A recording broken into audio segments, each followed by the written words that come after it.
Assalamualaikum warahmatullahi wabarakatuh. Alhamdulillah.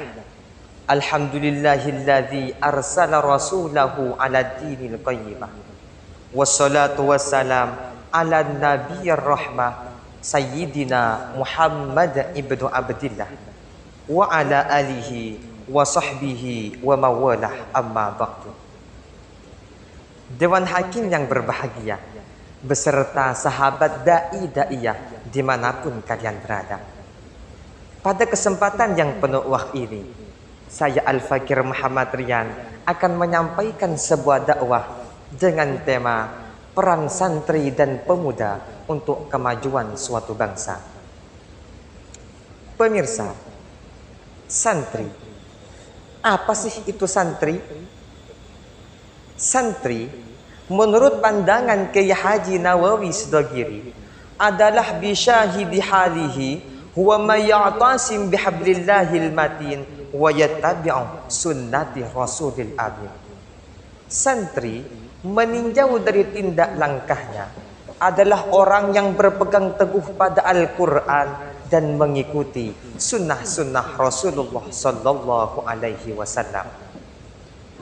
Sejarah pun mencatat, dulu ketika bangsa Indonesia dibombardir oleh negara Belanda, orang yang pertama kali mengusulkan untuk angkat senjata adalah Kiai Haji Hashim As'ari beserta santri-santrinya.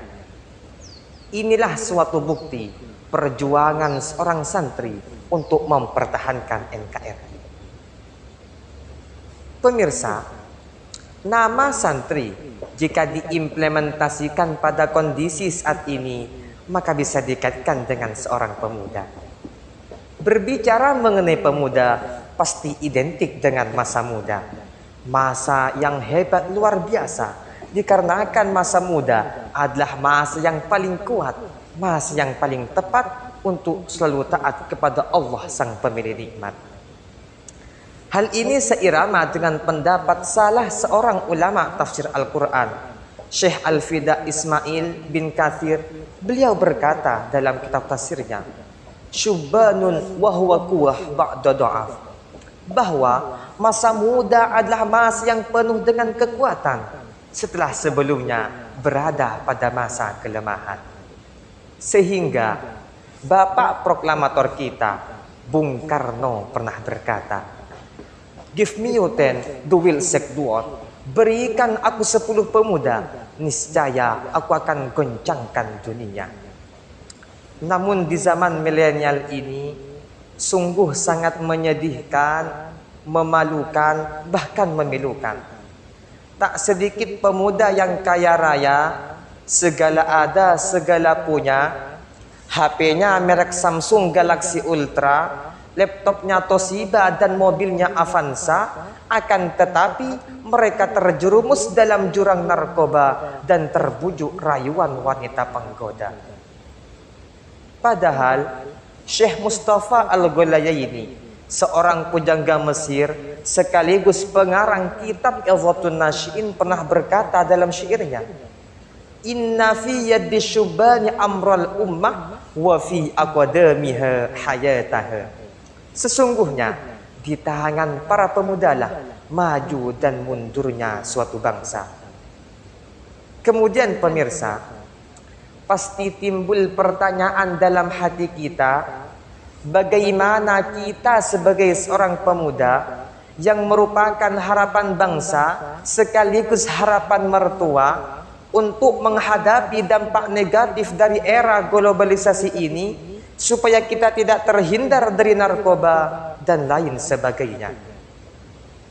Jawabannya, Imam Sayyid Al-Qutub dalam kitab Al-Syarah Hayat fil Islam, beliau memberikan solusi kepada kita dengan cara tarbiyatun fardiyah, yaitu senantiasa mencari ilmu. Ilmu di sini alangkah baiknya ilmu agama dan ilmu pengetahuan umum. Karena ilmuwan besar Albert Einstein pernah berkata, ilmu agama tanpa ilmu pengetahuan umum adalah buta, dan ilmu pengetahuan umum tanpa didasari ilmu agama, itulah sangatlah berbahaya. Oleh karena itu pemirsa, marilah kita sebagai seorang pemuda senantiasa mencari ilmu pengetahuan umum dan mendalami ilmu agama, sehingga kita bisa menjadi pemuda yang berilmu dan bertakwa, yang akan membawa bangsa dan agama kita berjaya. Sesuai firman Allah di dalam Al-Quran, surah Al-Mujadalah ayat 11 yang berbunyi, A'udzu billahi minasyaitonir rajim. Bismillahirrahmanirrahim. Yarfa'illahu alladzina amanu minkum walladzina utul ilma darajat. Al-ayat. Yang artinya, Allah akan mengangkat derajat orang-orang yang beriman dan orang-orang yang berilmu di antara kamu beberapa derajat. Dewan Hakim yang berbahagia beserta sahabat dai-daiyah dimanapun kalian berada, semoga kita menjadi pemuda yang berilmu dan bertakwa, sehingga bisa membawa agama dan bangsa kita berjaya dengan disertai akhlakul karimah, jauh dari narkoba dan dekat dengan rahmat Allah Sang Maha Kuasa. Demikianlah yang dapat kami sampaikan. Sedikit banyak mari kita amalkan, kurang dan lebihnya mohon dimaafkan. Akhir kata, hidup sendirian tanpa kekasih. Cukup sekian dan terima kasih. Wallahul muwaffiq ila aqwamit thariq. Summa assalamu alaikum warahmatullahi wabarakatuh.